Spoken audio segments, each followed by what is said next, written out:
माँ का बंटवारा। रोहन और मोहन दो भाई थे। दोनों की शादी हो जाती है, लेकिन शादी के बाद दोनों के बीच एक नई लड़ाई की शुरुआत होती है।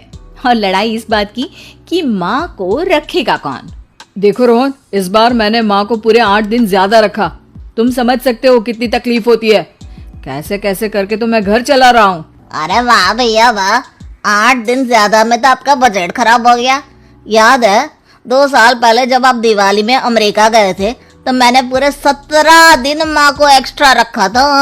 अब बात निकली है तो मैं बोल देता हूँ। तुम्हारी बीवी ने माँ को जो साड़ी देकर भेजा था ना, वो सेम साड़ी मेरी नौकरानी भी पहन कर आ गई थी। पता है कितनी शर्म महसूस हुई मुझे। तभी वहां मोहन की बीवी आ जाती है। बस करिए रोहन, मैंने तो अच्छी ही साड़ी दिलाई थी। अब क्या एक बुढ़िया के लिए मैं डिजाइनर कपड़े लेकर आऊं? कम से कम लाई तो, आप तो वो भी नहीं करते। तभी वहां रोहन की बीवी भी आ जाती है। देखो हम क्या करते हैं क्या नहीं, ये हमें ना बताओ।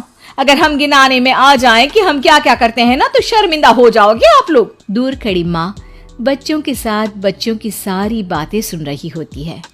वो अपने कमरे में जाती है जहाँ रोहन का बेटा उन्हें कहता है, दादी मैं बड़ा होकर पैसे कमाऊंगा तो आपको बहुत खुश रखूंगा।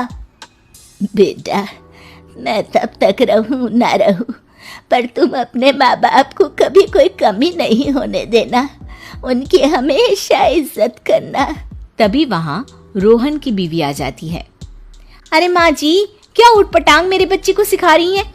मैंने हमेशा अच्छी शिक्षा दी है, आप कुछ गलत ना सिखाए। हाँ बहू, संस्कारों में तो मेरे ही कोई कमी रह गई थी। हाँ हाँ सुन लिया मैंने। जाइए अपने कपड़े समेटिए और निकलिए कुछ दिनों के लिए। हम भी सांस ले, थोड़ा तंग आ गए हैं।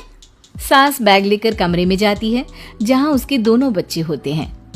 चलो माँ, अब इन लोगों के सुख के दिन है। अच्छा माँ, ले तो जा रहा हूँ लेकिन ढंग से रहना। हाँ अरे एक मिनट। अच्छा माँ, ये हार जो पहन रखा है ना, इसे निकाल कर रख दीजिए। अरे माना कि आपका है लेकिन महंगा है, कहीं वहीं ना छोड़ आइएगा। भाभी, ये हार माँ को पापा ने दिया था। मरने से पहले तो वो ये हार निकालेंगी नहीं, तो हार का ख्वाब तो आप छोड़ ही दे। ये बोलकर वो लोग वहां से निकल जाते हैं।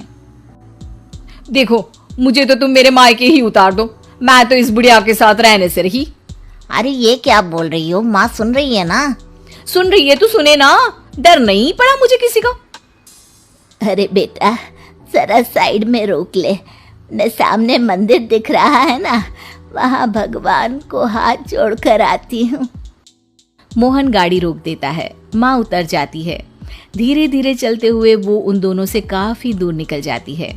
काफी देर तक माँ वापस नहीं आती तो मोहन उन्हें ढूंढने उतर जाता है। अब ये माँ कहाँ चली गई? अरे पता भी है कि अभी दूर जाना है, लेकिन अपने सिवा किसी और के बारे में सोचती नहीं। मोहन कार से उतरता है, लेकिन उसे कहीं भी माँ दिखाई नहीं देती।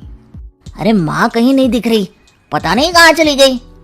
अच्छा है ना, तो जाने दो ना, लेट हो रहा है और मुझे नींद भी आ रही है, घर चलो बस।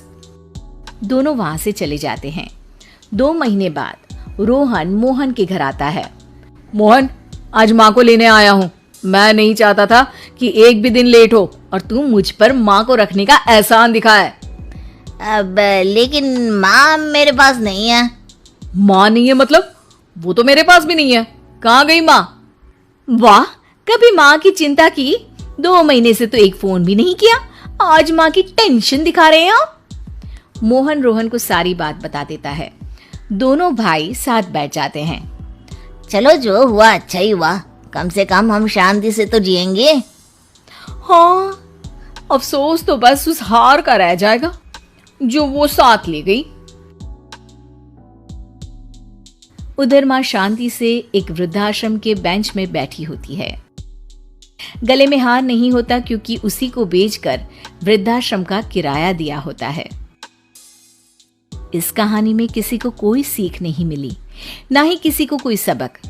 कारण अगर सबक और सीख से लोग अपने वृद्ध माँ बाप की सेवा करते, उनकी इज्जत और मान सम्मान करते, तो शायद इस देश से वृद्धाश्रम हमेशा हमेशा के लिए बंद हो जाते। तो इस कहानी का अंत यही स्वीकार करें।